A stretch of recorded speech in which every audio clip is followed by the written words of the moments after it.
All right, let's just dive right in. We are smack in the middle of this massive AI gold rush, right?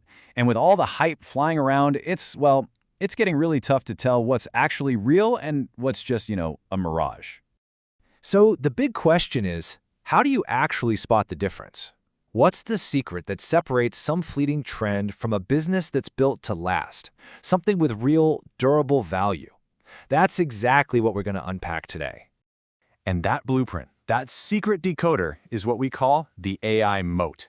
Now, this isn't just about having the smartest algorithm out there. It's a durable business advantage, something that actually gets stronger over time. So today, we're going to break down how to build one of these things piece by piece, right from the foundation up. Think of it like building an AI fortress. Okay, so every great fortress has to start with solid ground, right? So in Act 1, we're covering the absolute essentials, the foundation. That means finding the right problem and, just as importantly, the right people to solve it. You see, a truly defensible AI company doesn't start with some cool tech that's just looking for a problem to solve. No. It starts with what investors like to call a hair-on-fire problem. And what does that mean? It means a situation so critical, so painful, that failure is it's not an option. We're talking about problems that are tied directly to a company's money, its risk, or its reputation. And this slide, this really lays it all out, separating the gold from the junk. On one side, you've got these high-anxiety problems. They're frequent, they're painful, and they often replace a critical human bottleneck. That's the good stuff. But on the other side, you've got all the red flags. These are the nice-to-have tools for low-stakes situations, where you can't even tell who really owns the problem. That, my friends, is a recipe for a very weak foundation. Okay, but here's the thing. Even the most urgent, hair-on-fire problem in the world is completely useless without the right team. And it's not just about raw technical skill. The founder's mindset, it's everything. You have to ask, are they genuinely obsessed with solving the customer's problem? Or are they just a little too in love with their own cool tech? This question right here, it just perfectly captures that ideal mindset. The best founders you'll find aren't the ones who get up on stage and confidently declare, "Our moat is our algorithm." Nope.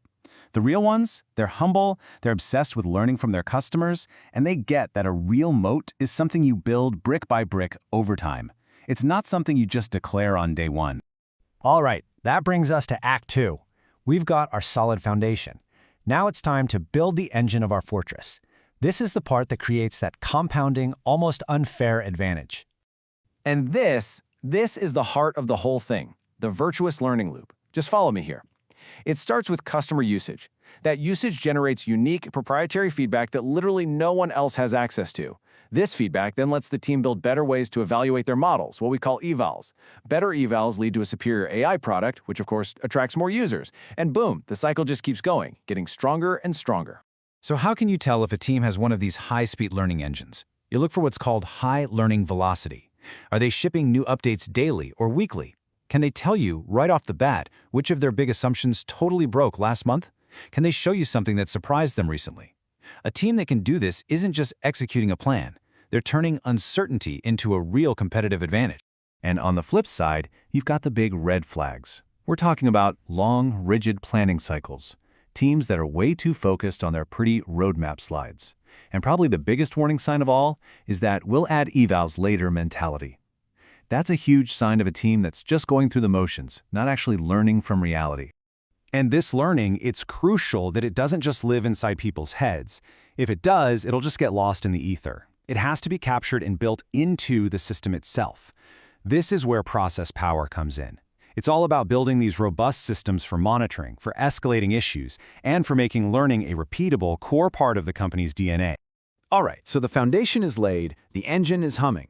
Now for the really fun part, building the high walls and the deep moats that are going to make our fortress truly, truly defensible. There are really 4 key defenses to look for here. First up is a cornered resource. Think of that unique data you're getting from your learning loop.